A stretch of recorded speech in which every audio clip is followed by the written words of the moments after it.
السلام علیکم ورحمۃ اللہ وبرکاتہ۔ آج کے درس میں ہم لوگ منہاج العربیہ پہلے حصے کا الدرس التاسع پڑھیں گے، لیسن نمبر 9، سبق نمبر 9۔ اس سبق میں ہم لوگ انا، انت، ہوا کو بطور خاص پڑھیں گے اور سیکھیں گے۔ تو آئیے شروع کرتے ہیں۔ انا مینس میں، انا کا معنی ہوتا ہے میں، انت مینس تو، ہوا مینس وہ۔ یہ ضمیر ہے، پرونون جنہیں کہتے ہیں، جو نون کے بدلے آتا ہے اسے پرونون کہتے ہیں۔ اسم کی جگہ پر جو لفظ استعمال ہو اسے ضمیر کہتے ہیں، تو یہ ضمائر ہیں، یہ ضمیریں ہیں۔ انا مینس میں، انت مینس تو، ہوا مینس وہ۔ انا ولدن، انا مینس میں، ولدن مینس لڑکا۔ انا ولدن، میں ایک لڑکا ہوں۔ انت ولدن، انت مینس تو، ولدن مینس لڑکا۔ انت ولدن، تو ایک لڑکا ہے۔ انا قصیر، میں پستہ قد ہوں۔ انا مینس میں، قصیر مینس چھوٹا، پست قد۔ انا قصیر، میں پست قد ہوں۔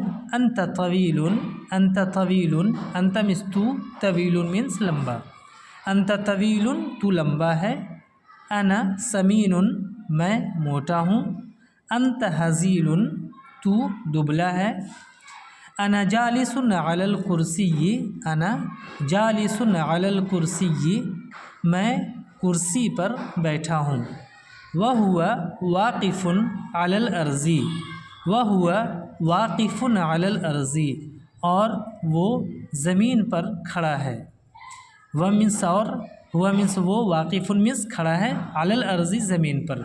وہو واقف علی الارض، اور وہ زمین پر کھڑا ہے۔ نیچے دیکھیں، انا مشغول بالقراءۃ، انا مشغول بالقراءۃ، انا مینس میں، مشغول مینس مشغول ہوں، بالقراءۃ قراء مینس پڑھنا۔ انا مشغول بالقراءۃ، میں پڑھنے میں مشغول ہوں۔ وہو مشغول باللعب، وہو مشغول باللعب، اور وہ کھیل میں مشغول ہے۔ لعب مینس کھیل کود، اور وہ کھیلنے میں مشغول ہے۔ انا مسلم وہو ایضا مسلم، میں مسلمان ہوں اور وہ بھی مسلمان ہے۔ وہو ایضا، ایضا مینس بھی، وہو ایضا مسلم، اور وہ بھی مسلمان ہیں۔ انا فی القراءۃ، انا فی القراءۃ وہو فی اللعب، انا فی القراءۃ، میں پڑھنے میں ہوں، وہو فی اللعب، اور وہ کھیل کود میں ہے۔ ھذا جید فی القراءۃ، ھذا جید فی القراءۃ، یہ پڑھنے میں اچھا ہے۔ وذلک جید فی اللعب، وذلک جید فی اللعب، اور وہ کھیل کود میں اچھا ہے۔ آج کے لیے بس اتنا ہی۔ السلام علیکم ورحمۃ اللہ وبرکاتہ۔